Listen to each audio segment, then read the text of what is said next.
Jacques Doucet, WAFB Channel 9 in Baton Rouge, is going to check in with us. Bo Carter, National Football Foundation, Baseball Writers of America, out in Dallas, Fort Worth, Carrollton, Texas, will join in. William, the Intern Halliday, a sophomore writer for the Auburn Plainsman, will check in as well.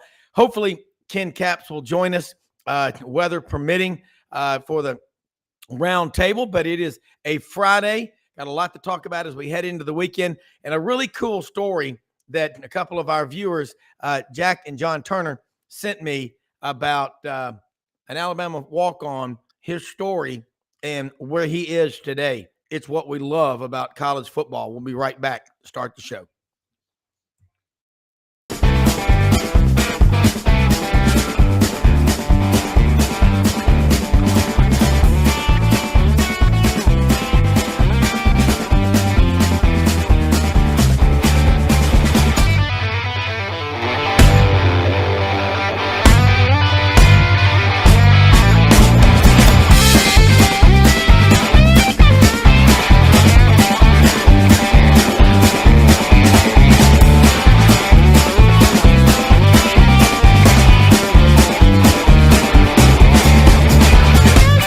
Sidelines with Rob Browne. Talk sporty to me.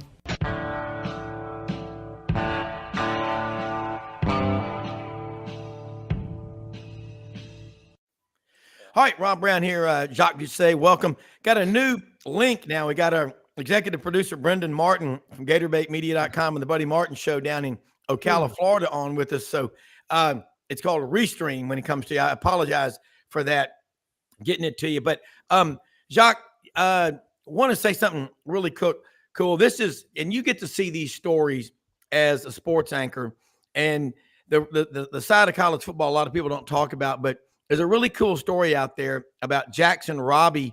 He's a grandson of Alabama legend, All-American Billy Neighbors, and his uncle is Wes Neighbors. And I know Wes, he's over in Huntsville. He was a walk-on at Alabama. He would work for 22 years and 164 days to show, the world how much Bama meant to him. Basically, it's a walk-on his entire career. And these guys got on the field for 3 plays in a 63-7 win over Louisiana Monroe with 2 minutes remaining for the victory formation. And today he is in charge of quality control on the offensive line on Butch Jones' staff at Arkansas State. Those guys that are like that, they make great employees, and you get to see the stories out there. You cover LSU, and that is an awesome job and a responsibility. But then you see the stories about Butte that we're hearing. Is there anything to that, and what's going on out there in the world we live in today? Because you're day in and day out, your boots on the ground, you're covering LSU. What is happening? Well, Rob, we do know that sports gambling has exploded, right? I mean, it's always been there, but now it's in Louisiana. It's become legal. I live right next door to the L'Auberge Casino, where, quite frankly, over the years, I've seen a lot of athletes come in and out the times I've gone, and we all kind of think to ourselves, well, aren't you supposed to be 21 to get in here? And are all these guys 21 or whatever? But I think that it's just like anything else. Some people will be able to control themselves and some people won't. And Kayshon Boutte obviously could not control himself when it came to sports gambling. He made almost 9,000 bets. Somebody did the math, and it was like 23 a day or something over that time period. So I don't think he was spending a whole lot of time writing papers and studying as a student athlete. I mean, and then a lot of money too, like hundreds of thousands of dollars either waged or won or whatever. And then when it gets really sticky, obviously, is when you bet on yourself in a game, which happened at least once when he played Florida State. And he had a terrible game that game. That was the season opener in 2022, where after the game, people were like, what's his problem? That one pass whizzed by his head and he dropped a couple others. And so maybe he put too much pressure on himself by gambling on himself or whatever. So I don't know how the NCAA is going to handle that. And I don't know if the New England Patriots care about what Kayshon Boutte did in college. But he hasn't been a big contributor for them so far. I think he caught 2 passes last year for 19 yards. So Yeah. Keyshawn just started like a house of fire at LSU. Yeah. And then midway through his second year, that was kind of the turning point, the fork in the road, where everything after that, for the most part, I say everything, but a lot of things didn't go right. Yeah. Well, I just wanted to ask you that because you're there. LSU back-to-back 10-win seasons under Brian Kelly, his first 2 years, a Heisman Trophy winner. If they had a defense that was 50% better than this one, would they have rivaled that 2019 team as the best team ever? Obviously at LSU, but even in college football? Oh, absolutely. I think LSU's offense this year was very comparable to 2019 in many ways. I think 2019 might have been better in some ways, and I think 2023 might have been better in some ways. But LSU in all of their big games could not stop anybody to get off the field. Their losses, I should say. Florida State gave up 45, and then over at Ole Miss, you gave up 55, and really had a chance to win the game on the final play. LSU, Jay Daniels scrambled around, hit a wide receiver in the hands, and couldn't quite make the catch there at the end. And then obviously at Alabama, I mean, that's for the SEC West. LSU wins that game. They're going to the SEC championship. And, Milroy, he just was in the shotgun almost every third and long and scrambled and ran. And everyone was like, why can't they stop him? So, yeah, it was really, really bad. And then I don't know if we visited since, but obviously there was Coach Kelly cleaned house. He fired 4 assistant coaches. And then as they hired a new defensive coordinator in Blake Baker, a new defensive line coach in Bo Davis, an edge rusher coach in Kevin Peoples, brought back Corey Raymond. Yeah. And so and now promoted on the offensive side Joe Sloan to calling the plays, and Cortez Hank can work with him. So now they need players. Yeah. Well, Corey Raymond is part of that DBU. Isn't he from Houston? No, Corey Raymond is from New Iberia, Louisiana. All right. Played for New Iberia and then coached at LSU 2 different times, but on the last occasion, it was from 2012 through 2021. From what I gathered, Brian Kelly never even met with Corey Raymond when he was putting his new staff together. He just let him go, and they didn't talk. But so now they both kind of have to swallow their pride a little bit to an extent, I guess, and hook up again. Well, not only is he a great player, coach, incredible recruiter, and that's good. But I look around at the SEC. Who has an elite defense? I mean, what the way football is played now, and Brian Kelly, they've won 20 games in 2 years. When he took over, they had 38 players on scholarship after that bowl game. How big of a hole was LSU in at that point? Yeah, it was, Ed Ogeron's time at LSU is really kind of fascinating. I mean, everything came together in this beautiful once-in-a-lifetime team, quarterback, coaches, players, and then it just, it was like the Death Star. It just blew up, and the team got gutted. I think Coach O got a bit distracted after he won the national championship. Wasn't focused as clearly, and and then they got some 5-stars that were trouble and didn't produce either. I mean, just because you recruit a 5-star doesn't mean it's going to go well. Reek Gilbert, Elias Ricks, or 2 that come to mind. Yeah. But yeah, I felt like people kept leaving the team, and Coach O kept saying next man up, and that's great to an extent. But then you start running out of men, and that Houston, that Texas Bowl when LSU played Kansas State, I remember they sent out the 2 deep for that game, and there were guys I didn't recognize. Who was that? And so they were really in a bad spot. So the transfer portal gave to LSU in that sense. And the first year when they made it to the SEC championship game, they hit on a lot of guys. This year, same regular season record, 9-3 again. But the defensive guys they got out of the portal this year did not work out for the most part. Yeah, and one of the hallmarks, and Brenden, this, being a Florida Gator, of LSU is you're just unbelievable talent, 2 and 3 deep on your front sevens. I mean, everybody thinks about Booger McFarland. He was from, I think, Houston, wasn't he? Anthony McFarland? No, Rob, I hate to keep correcting you. No, wait. He's from North Louisiana. Caddo. north Winsboro, I think, or Okay. Winfield. Okay. Yeah, Yeah. Winsboro. Okay. But they get a lot of players from Houston on over, but they've always had those great players. And then, Matt House comes down there, and it's just not, it just did not work from the very beginning. He was an NFL guy, wasn't he, who came back to college? He was a linebackers coach in Kansas City. He had been a defensive coordinator at Kentucky. Okay. All right.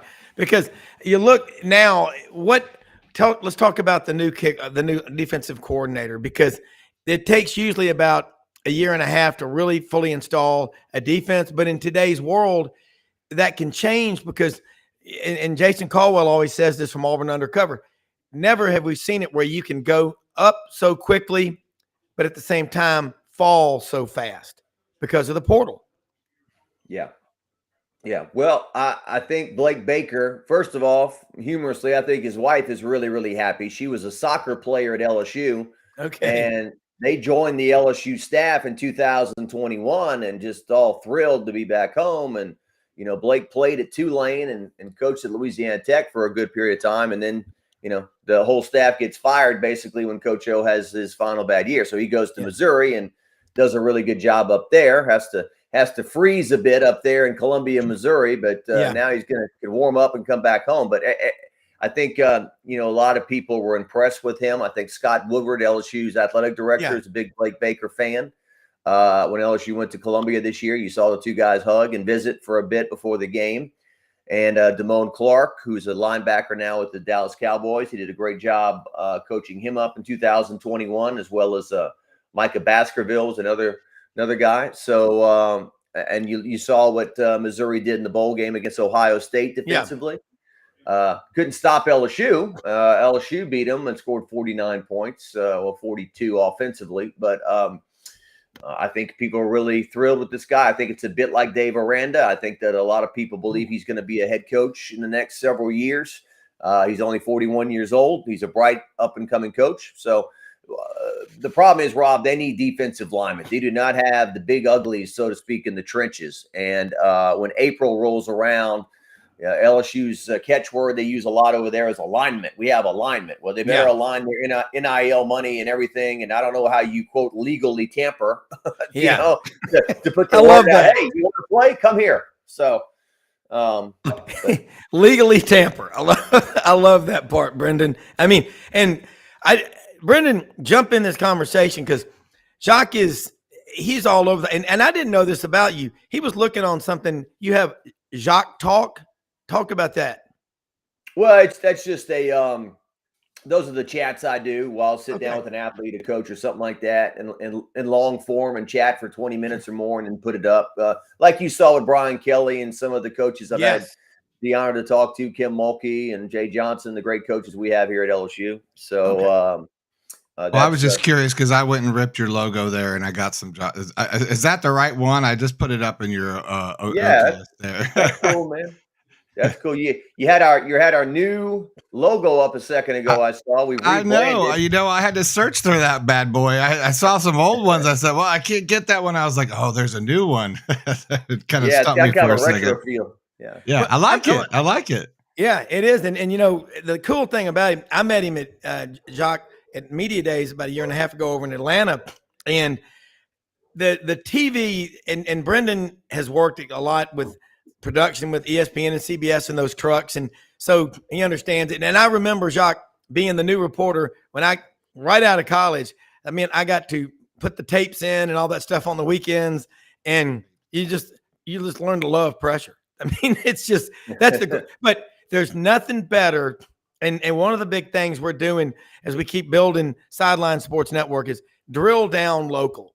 I mean, you can be, and we call it the 40,000 foot view, the national view. You never get better information than you do from like we have you on, Jimmy Ott, the Ott father, Scott Rabelais, Frank Duffy, Mr. LSU Tiger, makes the connections to a lot of these guys for us and knows them. But there's nobody that covers it better than local. And now you're sports director at WAFB, your 23rd year there out of Lafayette. And, that's awesome. Yeah. And we're going to be building this to where people can come to Sideline Sports Network from all over the planet and drill down and go, there's Jacques Doucet. I'm going to find out what's going on at LSU. It's not that the national guys don't know, but you know everything that they can't even find out because you have relationships with those people every day. So I want to ask you, you get to be around. Go ahead. I appreciate that. Just real quick. I mean, it's guys like I went to Tuscaloosa a week ago to go cover LSU women's basketball, played a game at Alabama, something we don't normally do, but I went and did. And in the media room, they had a big picture and a write up on Cecil Hurt, right? Yeah. Late Cecil Hurt. It's guys like that, right? Who have made a major difference for local viewers, local readers. And so forth. And look, the national people do a great job. I always say Kirk Herbstreit, he's got to talk about all 135 teams. I focus on one. It's a bit different. But yeah, when you, I do feel like the people like us who go out to all the spring practices and all the press conferences and stuff like that, I feel like we should know what we're talking about. Well, covering the beat, as they say, it's hard to, we have a website for Gatorbait Media. It used to be Gatorbait Magazine. And, my dad's, been in a sports writer forever and more. And, like I said, I worked in the national perspective for a long time. I think it's just, you just don't get enough time to have a good discussion, right? So hence the, podcast eruption and where people like to have those discussions. But, when I left broadcast, one of my goals was when I saw live streaming for the first time in 2008, I thought, man, this is it. I don't need that giant TV truck anymore. I can actually go and get, especially for sports and information, we can drill down. And now with really after the onset of COVID and the development of all the technology, we're able to have these really, robust, 1080p, 4K, streams with one another and have real dialogue. And I think, that's an opportunity for us to swing around the SEC, go Monday through Friday for an hour, not worry about breaks and as much as, but worry about really good content. So I think the old adage is like the new thing. It's like, it's all about great story. It's all about great information now. And I think that's an exciting prospect for me. It's why I partnered with Roz, to work on this show. Cause it gives us an opportunity to have conversations with people like you and people who watch it and follow it every day. Yeah. Well, last night at the end, LSU played this massive women's basketball game. Number 1 South Carolina came in last night, and an amazing game back and forth. Carolina made some plays at the end, won the game. But Kim Mulkey started a press conference, and she said, a guy's name is Reed Darcy. She said, Reed, I read your article today. That was a brilliant article. You did research. He did a story about how Kim Mulkey had coached against Dawn Staley 30 years ago or something, and she complimented him and said that's real journalism, that's not clickbait, that's not whatever. So you appreciate it. You don't do it because you want compliments, but when somebody of her magnitude compliments you, it makes you feel good for sure. Yeah, and that's, I would love to just have her on the show sometime. Just listen to her, just her approach to life. Just because it's not like you want to talk to her. I want to listen to what she says, or Dawn Staley, or Nick Saban, these kind of coaches, because you will pick up so much. But what I love is the ones that recognize people by name. There's like politicians, there's just different people, but they'll go, Jacques, appreciate your hard work. They may not agree with every story that you write. And I know that when we talk to people on here, we want to get you to open up and engage and talk about what you do. And we appreciate more than you can imagine, because it's not about me. It ain't about, it's about our team. I want to get now to LSU men's basketball with, Matt McMahon. In this third year, they were basically dead, the basketball program. They lost everybody, and now they're 3-3 in the SEC. That was a tough loss on the road at Georgia. Frank Duffy was texting me the last few minutes of the game. He went to Athens to watch it, but they're competitive in every game. And even that Auburn game, they were down by 28. They didn't have their best player. They pulled it to within 9. Let's talk about the direction of that program and what's happening behind the scenes in recruiting. Well, Matt McMahon is doing the best job he can. There will always be a conversation on the message boards and amongst fans. Did LSU do the right thing by firing Will Wade? And Will Wade is now at McNeese University. I believe last I checked, they are 16-2 overall. They are undefeated in Southland Conference play. They went to Michigan and beat Michigan on the road. And so a lot of LSU fans feel like they should have just stuck it out with Will Wade, that the NCAA was never going to penalize them that much. There were other coaches like Bill Self and whatever that had kind of gotten in trouble and stuck it out, and they're still there. So that has nothing to do with Matt McMahon, but yet it has a lot to do with him, because people are still going to compare those two coaches, because they're right at the moment they're coaching in state together. I think that there's a conversation about some people believe LSU doesn't care about men's basketball or not as much as they should. Now that football is pretty strong, baseball is a national champion, women's basketball national champion. Where does men's basketball rank with fans and whatnot? But they got off to a 3-1 start this year in the SEC. They started by shocking Texas A&M on the road. They were a 11.5-point dog. They went and won going away. And then this past game, that's a game that, look, Georgia's nothing special. That's a game that LSU could have won. And of course they chunked a pass about 85 feet. Jordan Wright catches it in the corner, lets it fly. It was halfway down and popped out, would have won the game.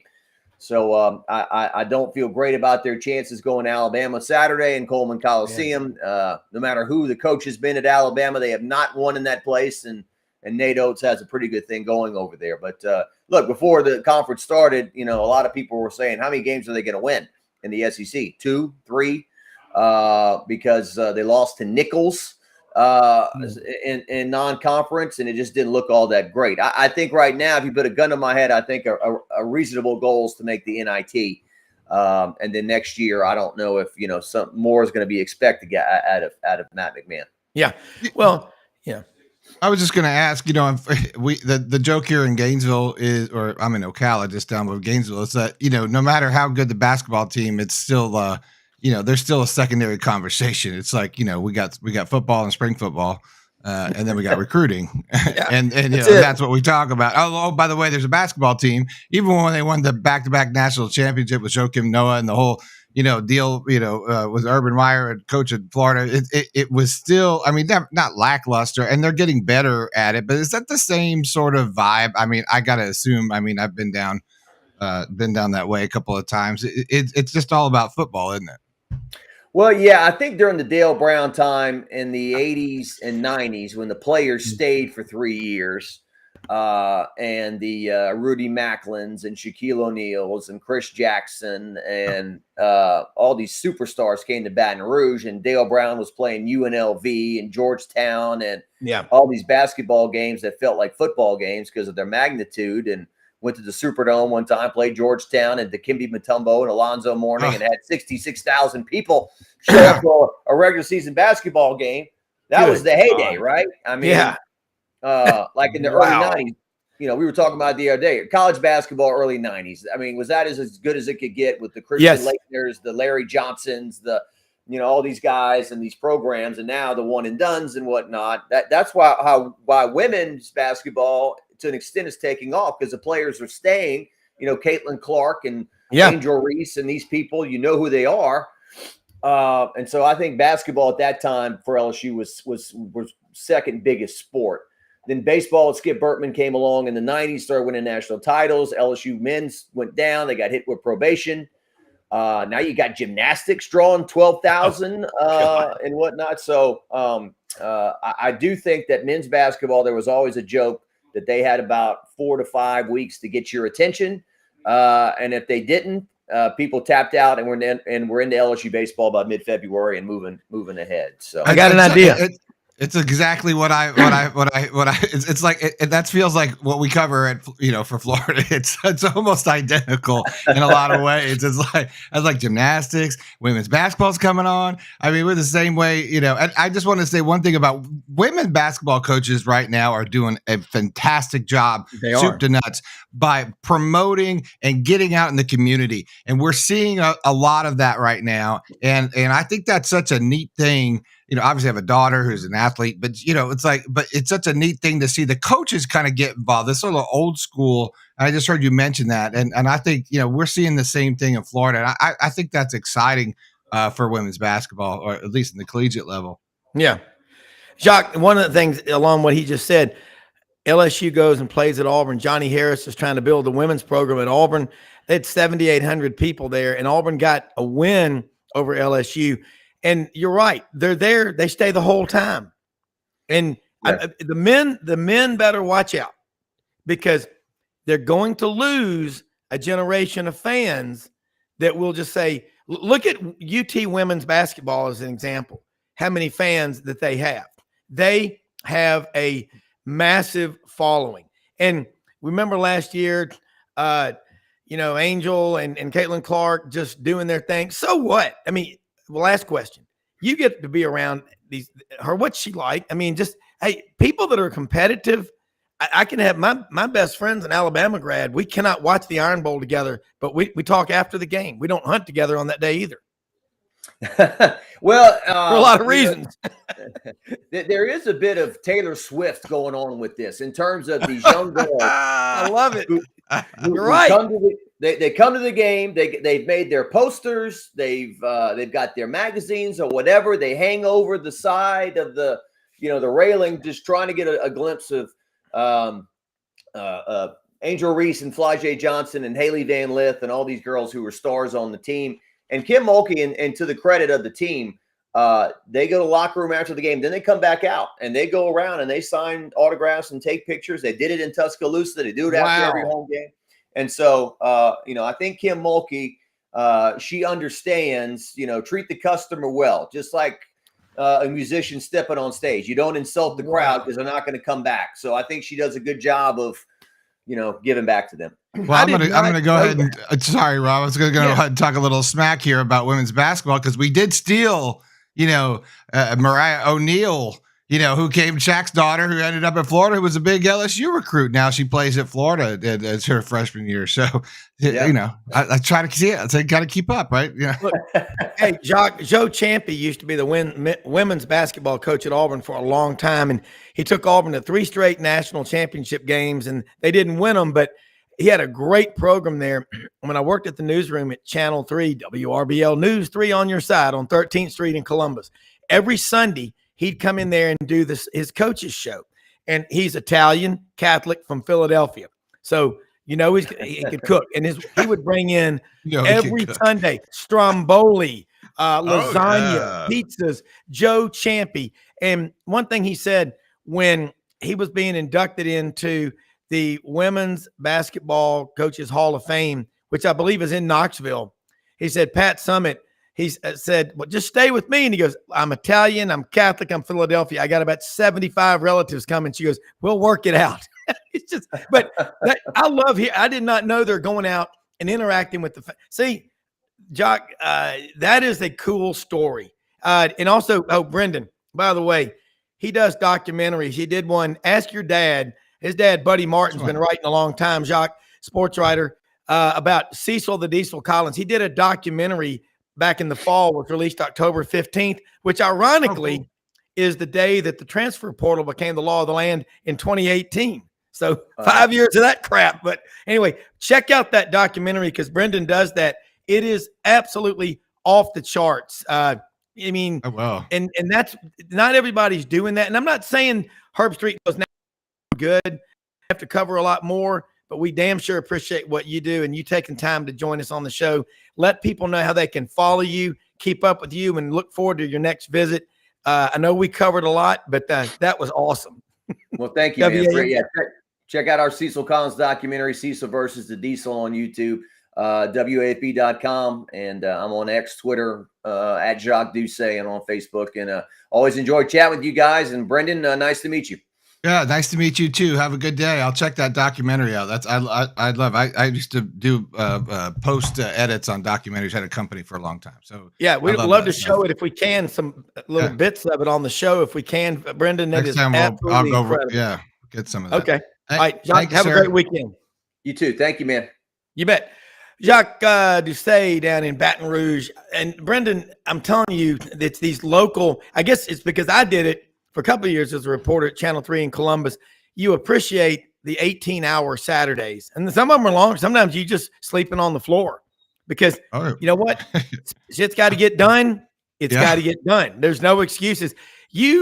and you said something the other day. I was talking about it was like below zero up here in Memphis. And you said, man, I remember working in TV production trucks when the heat went out. You got to do the job. I used to do something. I did the very first X Games. Yeah.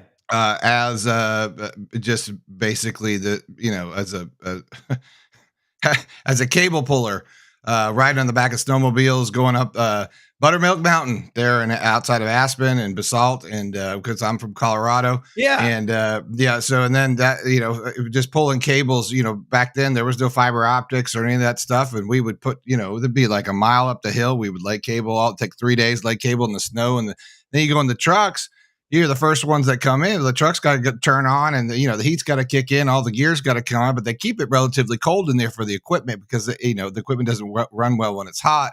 And I've had a couple of times, especially early on when doing Sky Sox baseball and some AA ball where you don't get the most expensive TV trucks. And I've walked in, literally walked in many a time doing slow motion replay with gloves on, like freezing with seeing my breath, stand by A, roll A, stand by reactions on C. And you're just and you're trying to get it to go and it's frozen. And you got to just kind of knock it a little bit. Yeah, I've been there, man. It's not fun. You just appreciate what people do. That's the main thing. Technology, I appreciate now. Those days, I think, are a little far over. But no, you do. Hey, let's take a quick commercial break and come back and bring in Bo Carter from out in the Metroplex. I hate that term, but I use it because it's so annoying. Dallas, Fort Worth, and Carrollton, Texas, and Billy Ray Valentine Halliday, the intern, right after this. Billy Ray.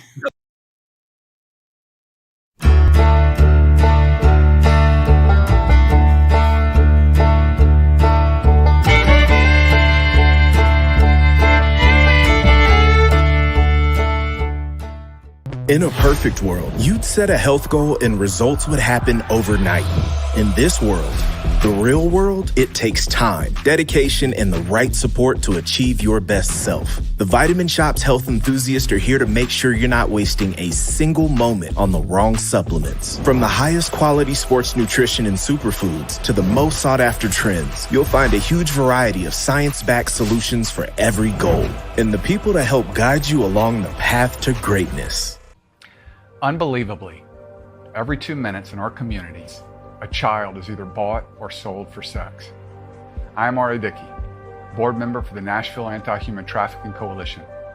Join me and millions of others in our fight against human trafficking and for its victims by helping to educate the most vulnerable among us, our middle and high school students. Go to nhtcoalition.org, become a partner, and help keep our families safe, because none of God's children are for sale.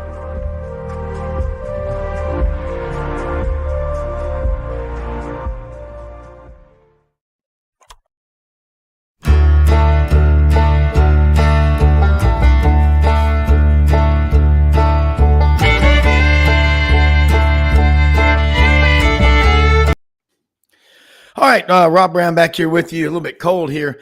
Let me say something about the Vitamin Shop. They've got one location open now, 5338 Goodman Road, Olive Branch, Mississippi. Open Monday through Saturday, 9:30 a.m. to 8 p.m. Sundays, 10:30 a.m. to 7 p.m. You walk in there, they know what they're doing. They've got healthcare specialists, nutritionists. They know what products are going to work. You got to tell them what you need, though. I buy the shot blocks, which I use for swimming, biking, running, working out, and the GOO energy packs, and also the probiotics. But they've got a lot of products, and they always have specials and sales going on. And they're opening up another location February 12th in Oxford, Mississippi. We're going to be down there March 1st or 2nd for a live remote doing the show down there. Justin Ross, my friend, is one of the partners in these two Vitamin Shop locations. Great to have them as a sponsor. Brenden, well, you think they get me some good probiotics, because I've been trying to get back into my probiotic game, and I need some, because you got to find the right probiotic, and that's really important. Yeah, because there's a lot of fake that I know that you swear by these guys, and I've heard great things about it. I think it's real important that people understand that if you're going to do your nutrition, there's a lot of ways to go wrong, and it's good to trust a place like the Vitamin Shop to really drill down on what you need, and having the right people who are not just going to sell you crap that's not going to do anything for you, and you're going to waste your money. Well, I've gone to the Vitamin Shop for years, and the thing about it is the products work. They basically, you got a huge universe of products that you can offer, and then they just filter it down. They funnel it down into the products that make their inventory and on the shelves, and it does make a difference because, if you're eating a ton of meat, still got to have some greens, some roughage, some vegetation, that's just something. I mean, look at nutrition in sports. You talk to most of these coaches, these kids get there, they've been eating a lot of them crap for years. Is Bo Carter in there with us? Yeah, he's right here. Oh, yeah. Let's bring Bo on in here. Okay. Hey, good to see you. Hey, got Brenden Martin, Buddy's son, now is our executive producer on here right now. Bo knows your dad, Buddy. Bo's been SID. I think my very first show that I did with you, I was on with Mr. Carter, and it was I remember being on with you. Yeah, my dad wanted me to tell you hello, so please do. He does remember you. I am in his studio. He's no longer here, so I just took over the whole deal. So there you go. And he's got an Emmy in the background, Bo. It's not mine. Take that. It's not mine, but I've never held an Emmy. There you go. Yeah. Oh yeah. It's worn thin from there you go. If you can read it. Emmy Studio. Wow. NFF. Now the thing is, there are regional Emmys, and then there are national Emmys. There's a big difference now. This Emmy is not a regional. Like you'll see like. What we just saw in Jacques, studio or what, and they're great. There are a lot of local news and stuff. They'll get a regional Emmy. This is not a regional Emmy. This is from CBS. Let's see. I'll read it right. 1992 Sports Emmy Award Studio Show for the NFL Today. CBS. Buddy Martin, associate producer, and that's when really we started seeing these pregame NFL shows, and that was with not Bryant Gumbel, but his brother. Greg Gumbel and Terry Bradshaw. Yeah, and they did the show. And the funny story goes is that the very first show, they're about to go live. Here they are. And then a boom light comes swinging over Terry's head and drops and knocks him out. Like they're like 5 minutes before broadcast. And it was almost live with Buddy Martin and Greg Gumbel because they know Terry could come back. But of course, Terry's, wanted to take a shot and come back. But he got through the show. But, that'll just tell you anything can go wrong in live sports. I'll tell you, you think it's all ready to go. You get about 30 seconds out. It's like everything breaks. It's just, it's the Newton's law. Well, back in that same time period that you're talking about 30 years ago, Bo and Brenden, you remember this, you would buy, let's say the Gators or Mississippi State is on the road in a big game. So businesses would buy airtime, that ad time. And you'd have like a window satellite time. Let's go to Bo Carter, who is standing by live in Tuscaloosa as Mississippi State prepares to run out the tunnel and take on number 1 ranked Alabama, the number 7 ranked Mississippi State Bulldogs. And Bo, what's it look like up there? It's a beautiful scene. It's just the next 30 seconds might as well be 2 days. You're like going, and because of that, happened. Because of that, that changed a lot how these broadcasts are done now. And what people do not realize, I'll give you a little insight, is that the goal of a director on a TV truck, what's actually TV trucks are starting to go by the wayside because they're making these remote hubs now across the country, Orlando, New York. They're called Remy's. And they're pulling TV trucks out, and they're actually switching these shows with just camera people inside the stadium, and there's no truck outside, and they're multiple games. But what they do is that they try to take away as much live broadcast of the live broadcast as possible. So that entire open that you'll see with an interview or whatever, that interview will a lot of times be laid to tape seconds before, just to make sure that it's all good to go. Or say you're watching a halftime show and you see an interview with the coach or whatever, they'll lay that off, right before you go. and they'll create these segments. And that's the job I used to do, was edit these segments on the fly. And you will sit there and slam all this stuff together, because you would lose connection and you would lose broadcast. So even like hockey, when they go to intermission or whatever, I did a lot of NHL. When they come, you're at break when that guy comes out. You can't control when he comes out. It's like, well, the way we look at it, it's like it's all perfect, right? So everything happens in time. Oh, look, sports TV is the original reality TV. That's the original reality TV show, because none of that happens in time.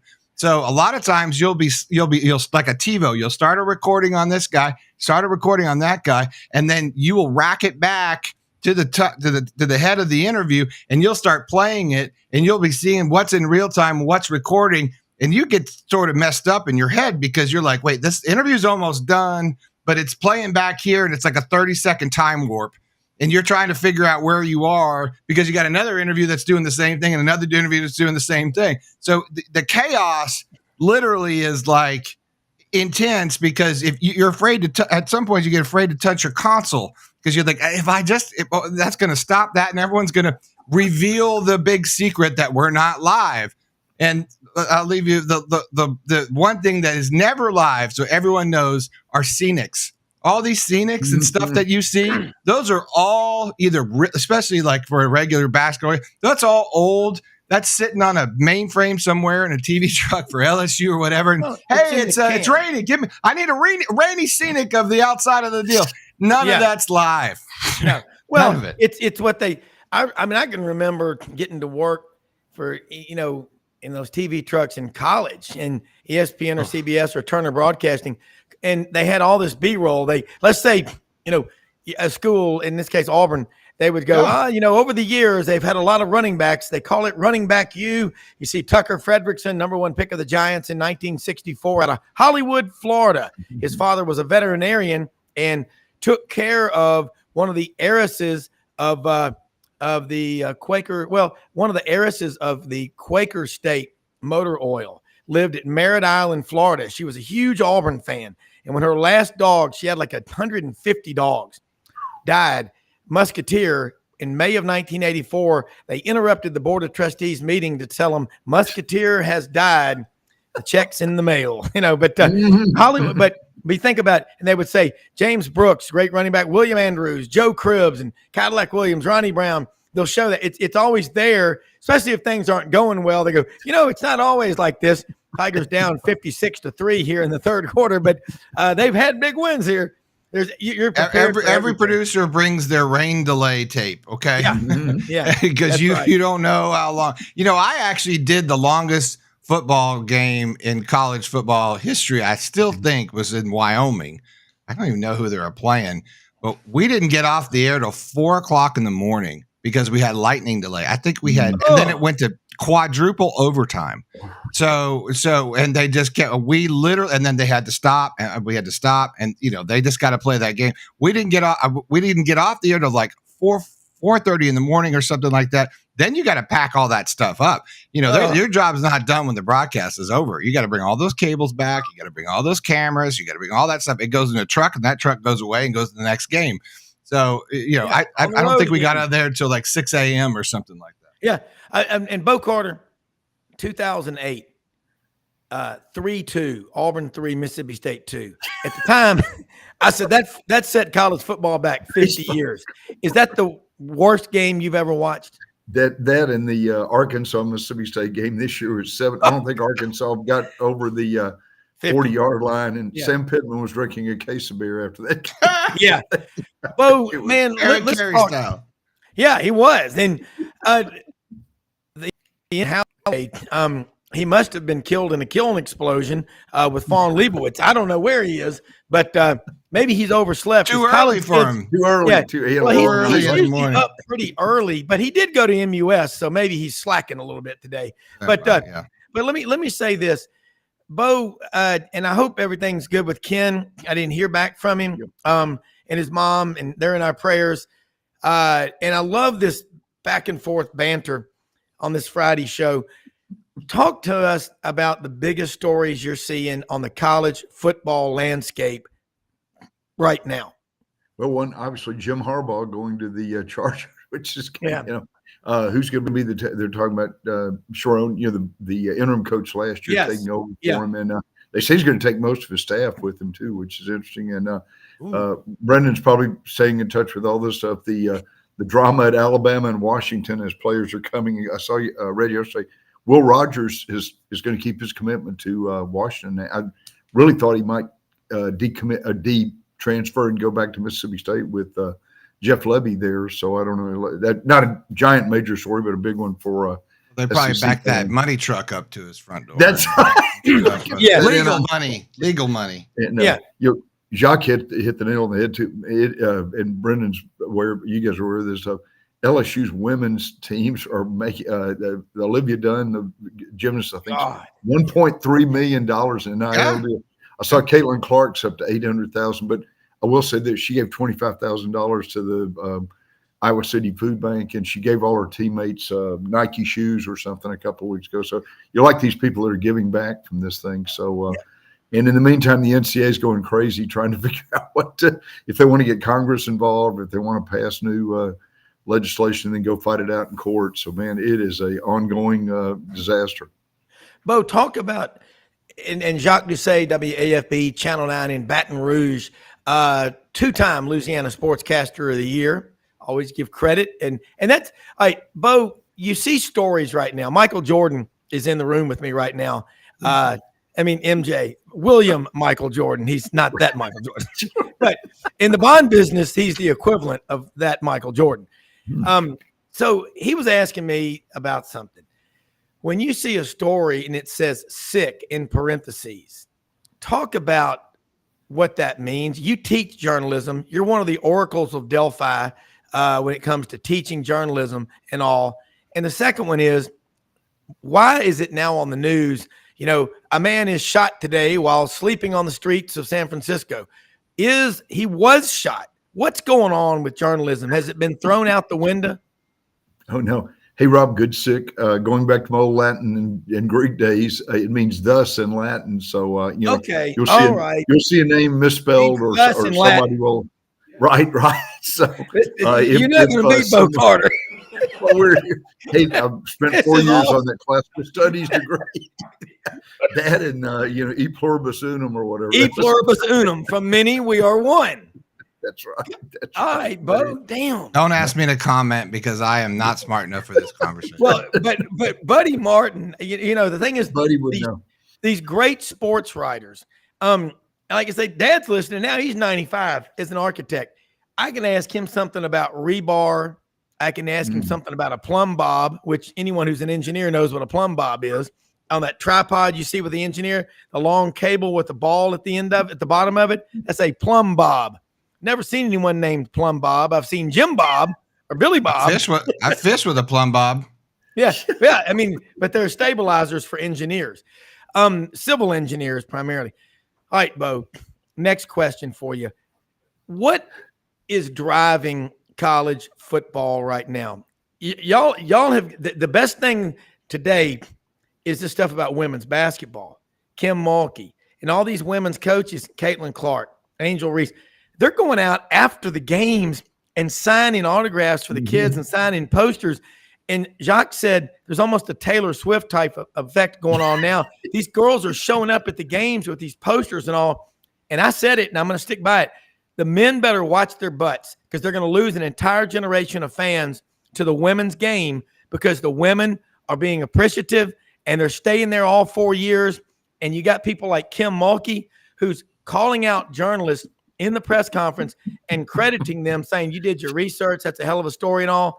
But I'm so all over the place. I'm drinking coffee. I'm bouncing off the walls.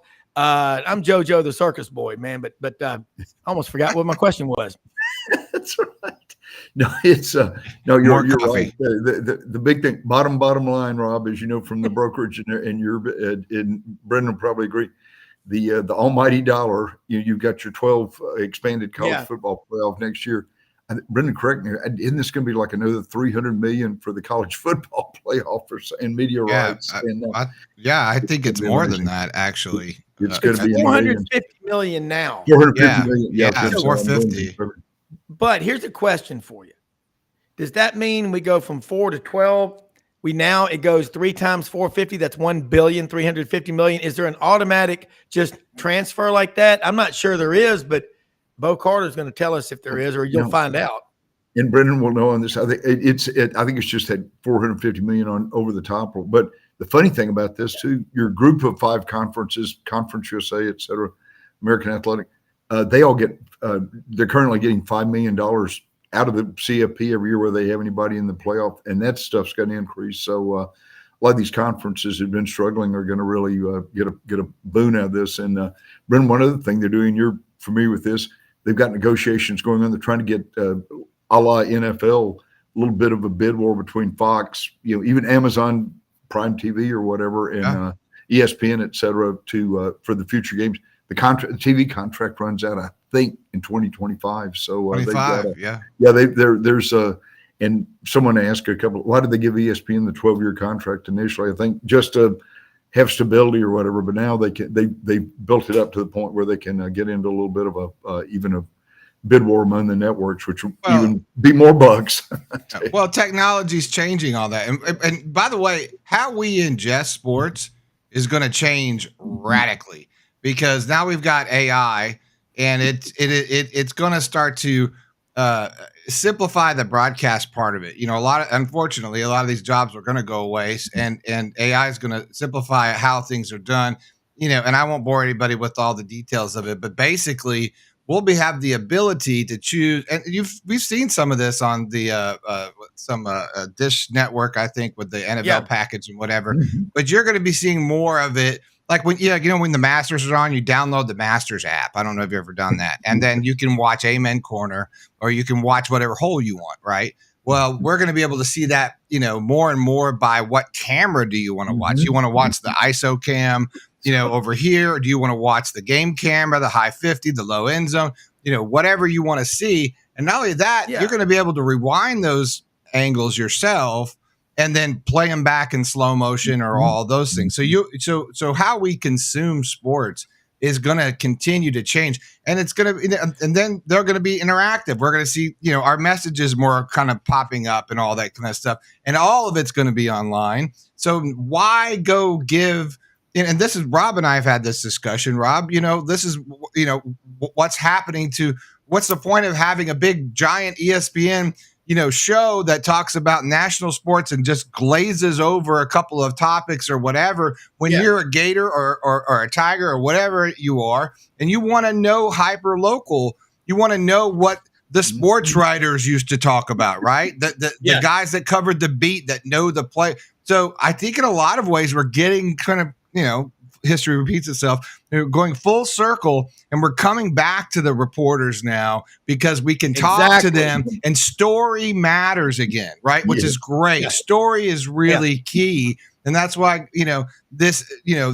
my father and yourself and your generation, it's great that you usher in this younger era, because if you think writing is done or AI is going to do all that for you, AI is not going to cover the team. And writing, being a great sports journalist is being a great interviewer, is asking the hard questions and getting people to talk to you and then to trust you.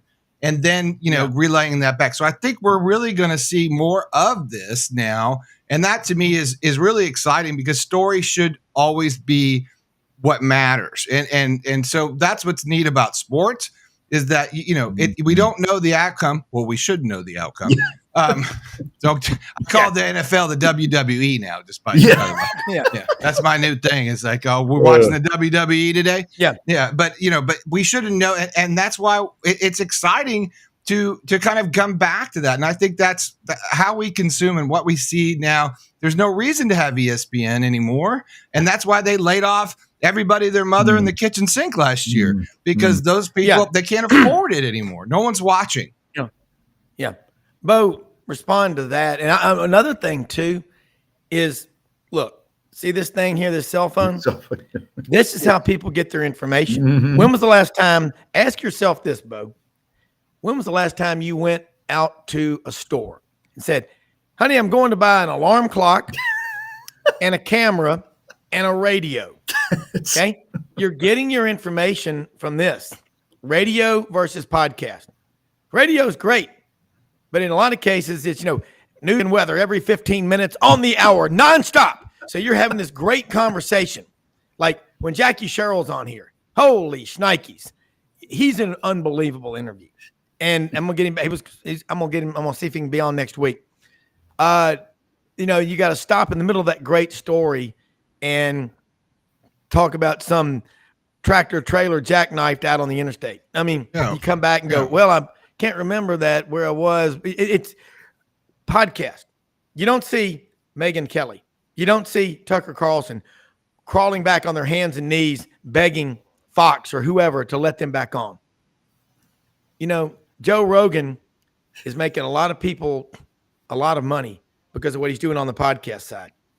Bo, I totally back what Brenden just said.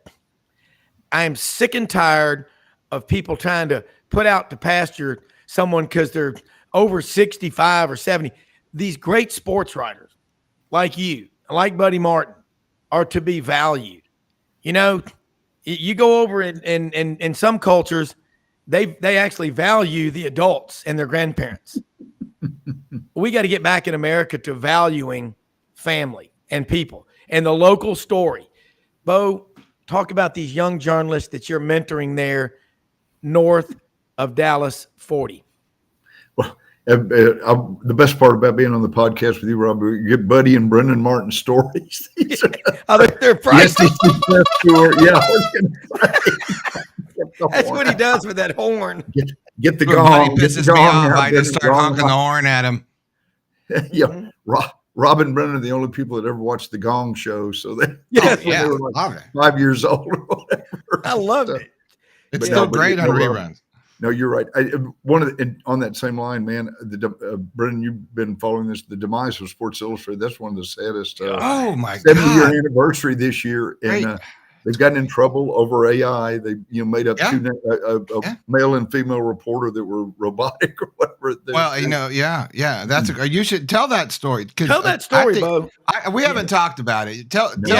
Expand on that, because I think people should know what a big deal this is. Oh yeah, well, about 3 years ago, they really started running into financial problems, and they made that. Rob's seen this happen quite a bit. They made the mistake of going out and get a venture capital group to take over the magazine, and then they outsourced it to another thing called the Arena Group, which I think is just this side of Sinclair Broadcasting and Bally Sports. It is. Having trouble paying their bills. So, but I did see a story that a little more optimistic this week that said they essentially, Brenden and Rob laid off the entire sports staff, writing staff temporarily. They're going to bring people back as freelance. So I'll bring Buddy Martin back as a freelance writer. That would be fantastic. But wow. And then they're getting some funding from out. They need to call Warren Buffett and Bill Gates and get some a few millions and coins or whatever to keep the thing going. But this is the 70-year anniversary, and for years Dan Jenkins, Buddy Martin doing freelance story for them. Just amazing. Tex Mall, all those people that just really we'd pick up Sports Illustrated every Monday or weekend and quoted at school. You guys have done that before or something. So it's really amazing. I like what you just said, because I remember Billy Ray Valentine Halliday, the intern, the Auburn Plainsman, a 6'1", 187-pound sophomore, said, I thought it was 857. I read the thing wrong. Trust me, I've done that on more than one test in my life when I don't finish reading the question and I miss it. So anyway, William, the intern, Halliday is on with us right now. This is our new executive producer, Brenden Martin, down in Ocala, Florida, GatorbaitMedia.com and the Buddy Martin Show. Of course, Bo Carter is with us. William, we're talking about, how people get their sports information. And Bo was just talking about the Sports Illustrated story where they got in trouble for AI.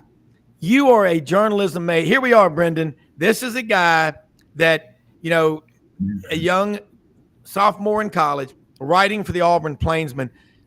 It's so critical. You do your research and you do your stories, but are you familiar, William, with what happened to Sports Illustrated? I am not. Okay. 70th anniversary.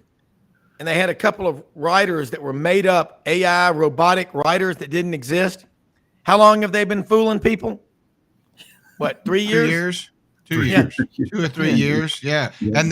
And they did the ironic part about it is they did not fact check the own stories. So these stories were God. going out. Wow. So like, and that's the thing about AI, if you know about it, is that you create other AIs. And so why didn't you not create an AI editor for your AI writer that can go and drill down on it?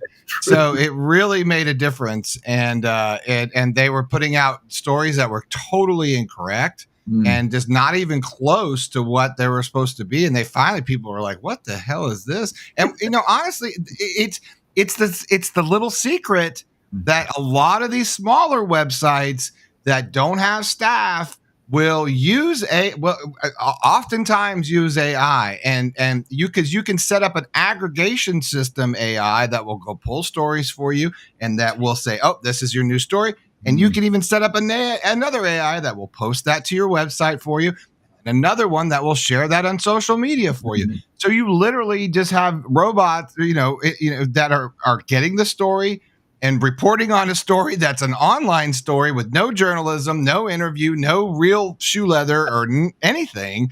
And then and it's all the way down the line until it's getting pushed out. And that's what they did. And they screwed themselves. I'm glad it happened because I think it needed to break. It did. Like it needed to come to a rock bottom, because I think now everyone's like, shit, I better not. We better. Hey, that's terrible about Sports Illustrated. Hey, just kill it on the bots. No more bots writing anything. Because look, here's the deal. I just got a text sent to me by Wesley down in Fort Lauderdale. It's the front cover of the Sports Illustrated swimsuit issue. He goes, "What are we going to do now, William?" let me ask you this. I got to ask you this, William. How do you? Okay. You know about Ronald Reagan meeting with Mikhail Gorbachev in Reykjavik, the capital of Iceland, in 1987. They had this famous summit down at the gazebo, and it was about nuclear weapons and, the SALT treaty and all this stuff. And Mr. President Reagan said about the Russians promising to do something. He said, "Trust but verify." How many times do you go back, check and recheck? It's like when my kids, Wilson and Max, would be out hunting with me when they were little. I'd say, "Is the safety on?" They go, "Yeah." I go, "How sure are you? Are you sure enough you pull that trigger?" And they go, "I'll double check it." How many times do you verify and check and recheck your story? Brenden, this kid's a damn good writer. He would not be on here if he wasn't. I love him, and I love his dad. I've known him since kindergarten, Bubba Halliday. You talk about Tennessee fans, they are royalty. I mean, unbelievable. His grandfather and Dr. Monger, biggest Tennessee fans on the planet. But William, how many times do you check and recheck? Oh, I check and recheck all the time, because if I don't, then my editor will tell me that I didn't. And then, then there's the awkwardness there, and I don't want to have that. So, something I get, like, something I have to check and recheck a lot is just spelling of names. That's really important. Just like you don't spell someone's name wrong, because then next thing you know, they're calling you out, and there's just like, why didn't you? That's the simplest thing to do is just write someone's name down and just write it correctly. And I've done that wrong before. And so that's something that I don't mess up on again, ever. how many sources do you go with before it's solid? I mean, well, a lot of it's just mainly quoting Bruce Pearl. That's the main thing. So like that's most of my stories. Right. And then as well as players. So, but where do you get the quote from? Do you get it from the video, or do you get it from the transcript? Well, so I get it from my editor, who sends me on Otterbox or Otter. He sends me the quotes from that, and it's all written out and everything. I think it transcribes it. And so I get it from that. If you had a story, though, if you were breaking a story, how many how many sources would you consider it to be a solid source before you would take it to your editor? How many would you go with one in rumor mill, or would you go with I wouldn't go with one. I'd probably go more with if you're breaking a story, it really depends on like three. I see what you said there. Three or four, I'd probably say, something around that range. But I feel like it depends on, how much information you have at the time. Because like if you're talking about a crime scene, you're not going to get as much information at the moment that it breaks as you are maybe 3 or 4 hours later. So when you always give somebody the opportunity, right. if they said it in the interview, to hey, I'm going. This is what you said, and I'm letting and letting you know. It's like, are you still standing by what you said, right? Right. Because we breaking stories is that's the one thing my dad does. And William, I think it's great that Rob speaks very highly of you, but I would hate to see anybody, and I say this to all the interns, and I've had a lot of interns come through the Buddy Martin School of Journalism. You think you're good? You better strap it on, because he is going to make you rewrite that story at a minimum 5 times. Even just for fun, he's just going to make you rewrite it, because he is ruthless when it comes. He's the nicest guy in the world, but when it comes to journalism, he is. And that's why that's why you see people who have written for him, young guys, gals too, go now on ESPN and that will get picked up by Feinbaum or whatever. And they're going to work for all these different sites, because it's like, they know if they come out of if Buddy was their intern, they know that they're going to get a job right away, because he's got the credibility that lasts a long time. I'm just joking with you, William, by the way. I'm sure you're very good. No, but he is. But you think about editor emeritus of the Plainsman, David Housel. And then there was a man named Jack Sims who taught journalism, William, when I was at Auburn. God, that guy was tough. He was nice, but this is the guy that ran the press room in the Olympics, okay? He's teaching me as a freshman. If you misspelled a word, you failed a test. I mean, the whole test. They didn't play around. Over. Yeah. That's it. And I tell you, you know what William made me along the line, and Bo, I want you to jump on this after I say it. I remember distinctly as a TV reporter in the newsroom one night, one of our sports guys was trying to break the story on who the new Auburn basketball coach was going to be to replace Sonny Smith. And he came back and said, I heard at the baseball game from somebody that it's going to be this guy. And he ran with it on the 6 o'clock news. And while he was doing that on the sportscast, Auburn was announcing who their new coach was going to be in a press conference. Talk about being caught with your pants down, Bo. You never saw that as a sports information director, did you? No, every couple of weeks. The famous Brenden remembers this, and William, you've seen that. Sources said that that Rob Browne was the number 1 candidate or whatever. Boy, according to Sideline Sports, Rob Sideline Browne, Sports, who is reporting. It's not me reporting. I'm reporting on what's being reported. That's the new thing online. It's like, well, on Twitter. Man, it's social media has complicated it for everything, William. So I'm glad you're checking out those 3 and 4 sources. And Brenden, the running story we have on here is that when is William going to propose to Sonny Lee, who's preparing for the 2024 Olympics? But maybe she'll come. Maybe she'll take some online courses this semester, William. We hope so. That would be great. Yeah. She comes back to Auburn. William, have you had a chance to do what's your big story you're about to write? Well, to be honest, I was kind of hoping to. I asked my editor this past week if I could go cover the Tennessee-Auburn game. That's actually during the week on a Wednesday on February 28th. I got to cover it last year and write a sidebar for it. Unfortunately, the assistant editor is already going, and that's a 5-hour trip. I thought I was crazy enough to go during the school week. He's just as crazy and going then. Yeah. So I haven't really gotten any big opportunities to cover stories this year. But I think I'll get a better chance next year with possibly next year as a junior. That will be more of my chance. William, if you weren't looking for somewhere to write now, I got some need. 2 of my interns are graduating from Gatorbait this year, and they're going to go on to bigger things. And we are expanding Sideline Sports on the web and .com, where we're going to be posting, reworking the website and making it possible to have blogs and more information. And we would love to have, right, Rob, the guys like William and young guys that come right for us. Yeah. Well, let me tell you what's cool, Bo and Brenden.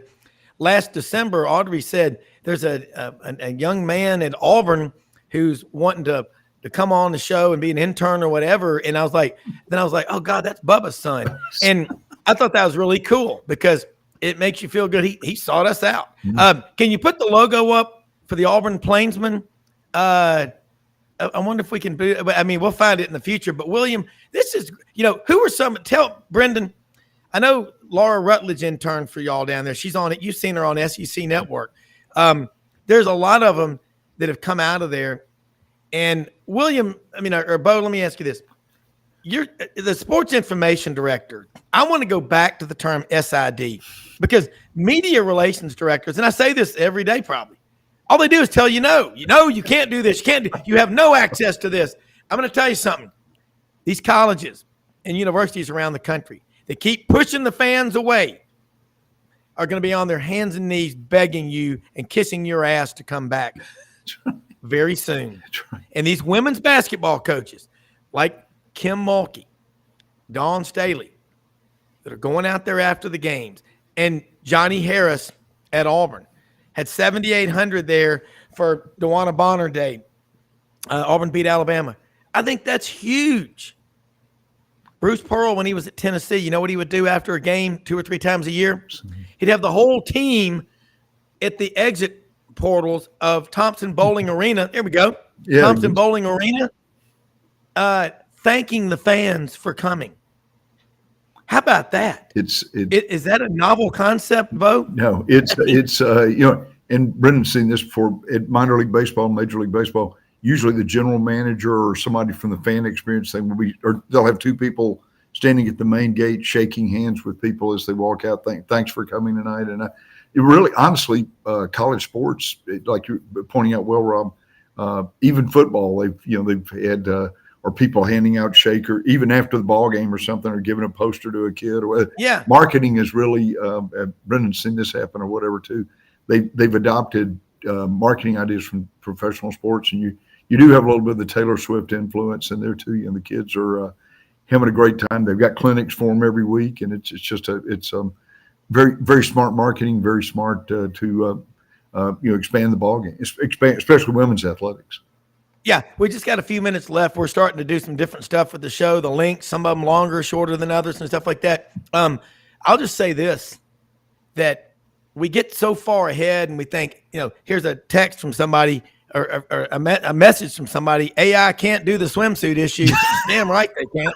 Woo! Actually, they can because you can fake the models now. I mean, listen, I've been on some dating sites, Rob, that I was pretty sure I was not talking to a human being, and she looked pretty darn good. Okay, but look at X now, Twitter. I mean, I get, as goofy as I am, I get every day 3 or 4 of these, and they go, or now I'm getting the text, hey Rob, it's been a while, how you doing? And I'm like, these are not real people, I mean, or they're insane. They're both. But I'm going to tell you what, I see this coming. All these colleges and universities and these kids that think, NIL, we can do whatever we want. You wait, and it's coming. The fan boycotts. Mm-hmm. The fans are they're gonna trust me. You can have an effort to, okay, we're gonna have a whiteout or a blackout, or we're gonna have an all orange day at Auburn, whatever it is. You're gonna have an effort on social media. It'll happen. Let's have an empty stadium to show these kids who owns college athletics. It's coming. I'll tell you right now, it's coming. And I'll tell you what else is coming back. The sports writers that everybody says, well, the newspapers, they will adapt. I've been doing this a while. I started Sidelines in college, and I give credit to Bo Carter. I used to read Bo, William, in the SEC Sports Journal. Ben Cook in Birmingham had that. And Bo Carter was the SID at Mississippi State. Brenden, I mean, his dad buddy tells some of these stories about the Skywriters tour. He goes, and Philip Marshall will tell him, he goes, there are not many of us left that flew on those planes. And I'm not sure if the statute of limitations have run out, but they landed one time coming in someplace, and the wheels, they barely landed. One of the wheels didn't come down on the plane, and everybody on board was pretty hammered. And but those were all these great sports writers come from. William, get to know the writers at the other schools. I guarantee you do. You got a podcast you're doing as well. Let people know how they can follow you. And Bo, damn, this is fun. And one thing I got from the takeaway today is things are getting better. They're getting a lot better. And Samuel Clemens said it best. If you like the law or you like sausage, don't ever watch either one of them when they're being made. But William, let us know how they can keep up with you. That's Samuel Clemens, a Mark Twain. Sorry, I was chuckling at the fact that Mr. Carter, you thought they could do 3D swimsuit models. Yeah. Ladies and gentlemen, Paul Schaefer in the band.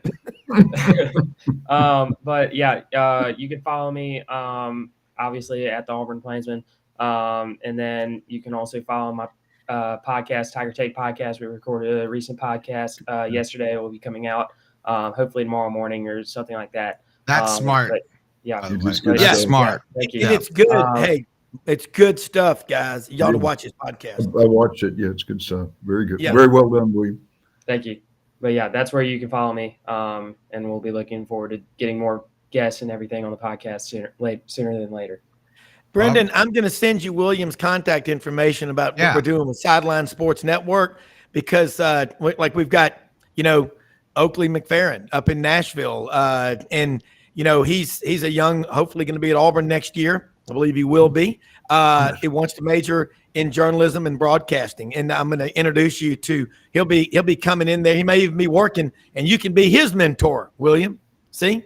There's always someone that needs a mentor, but I'm going to get you connected, and you've got Bo's information. And Bo, you're reading William's articles, aren't you, on the AuburnPlainsman.com? Yes. You'll get the Plainsman every day, William. Well, in fact, watch out for that rash of robberies. Be sure to lock your car every day. Yeah. Crime in Auburn, the loveliest village, but they've got criminals trying to break into cars down there. Yeah. I just wanted to add something real quick. So I know that y'all advertise my show on here, but we were looking over the statistics and everything of like where people were listening to in our show, and there were people in Wisconsin and Minnesota listening to it. Yeah. And I was just curious, y'all don't have any listeners from Wisconsin and Minnesota, do you, that you know of? Well, I'll give you the analytics, but if I have anything to it, there'll be listening people in China. Because I get people all over, brother.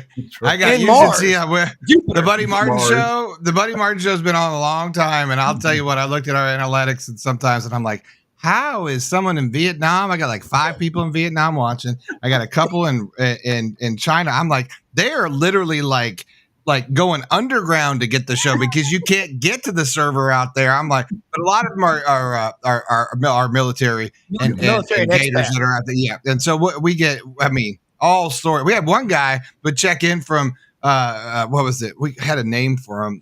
He called himself England Gator or something like that. He's just been over there. He was the first damn guy. Oh no, he was a German Gator. He's the first guy on the show every day.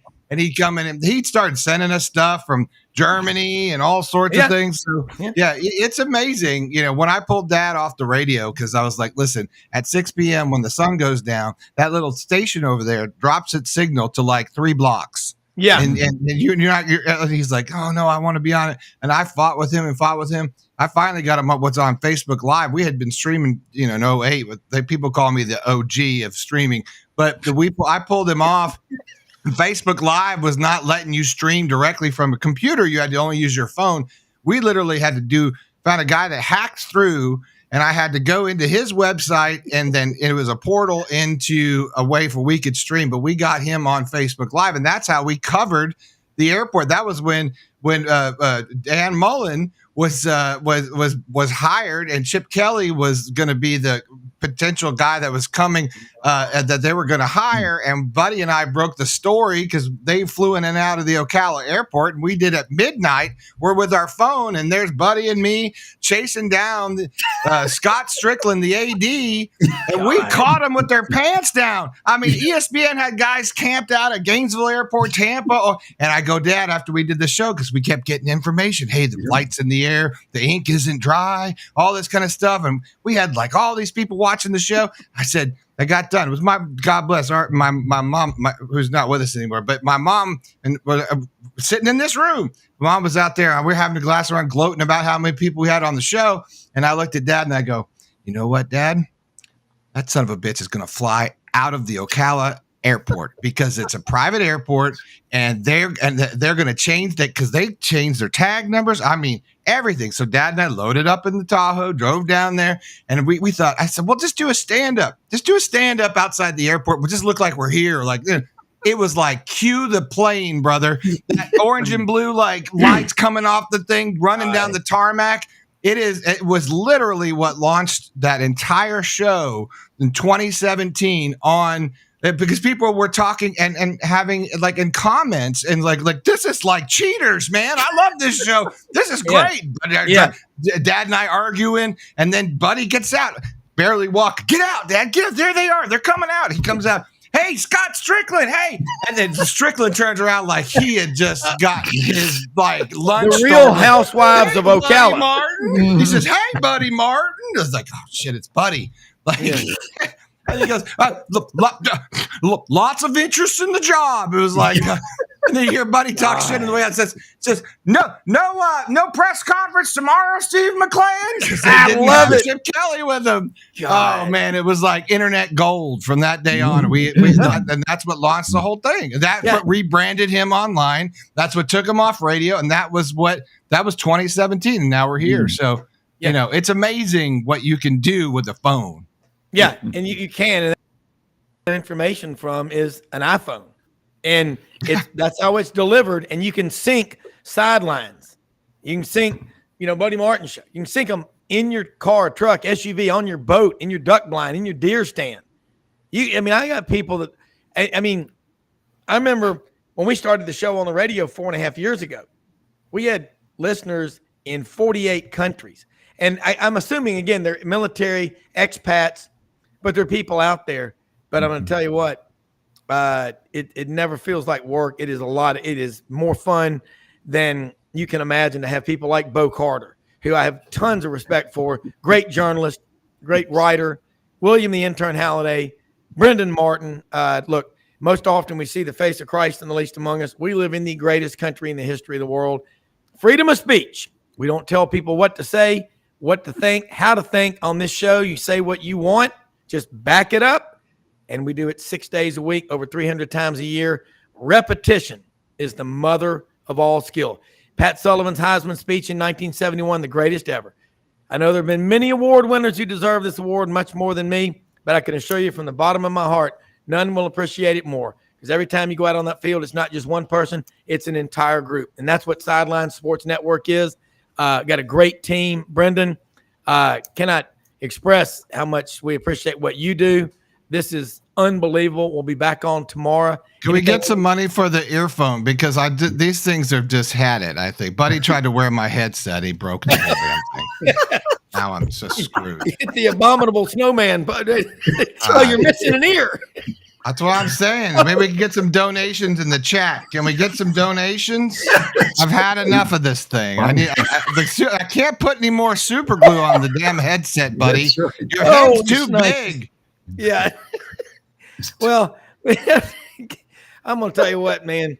I had that happen about 3 weeks ago, a set of earphones, and the ear thing was cutting my ear. It was bleeding during the show, and I was like, gosh. So anyway. Hey, man. Great sometimes stuff, you got to play hurt.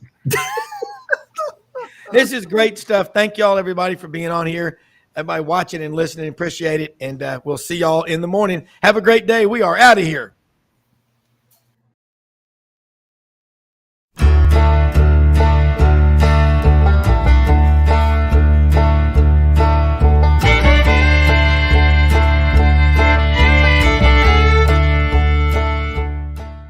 In a perfect world, you'd set a health goal and results would happen overnight. In this world, the real world, it takes time, dedication, and the right support to achieve your best self. The Vitamin Shop's health enthusiasts are here to make sure you're not wasting a single moment on the wrong supplements. From the highest quality sports nutrition and superfoods to the most sought after trends, you'll find a huge variety of science-backed solutions for every goal. And the people to help guide you along the path to greatness. Unbelievably, every 2 minutes in our communities, a child is either bought or sold for sex. I am R.A. Dickey, board member for the Nashville Anti-Human Trafficking Coalition. Join me and millions of others in our fight against human trafficking and for its victims by helping to educate the most vulnerable among us, our middle and high school students. Go to nhtcoalition.org, become a partner, and help keep our families safe, because none of God's children are for sale.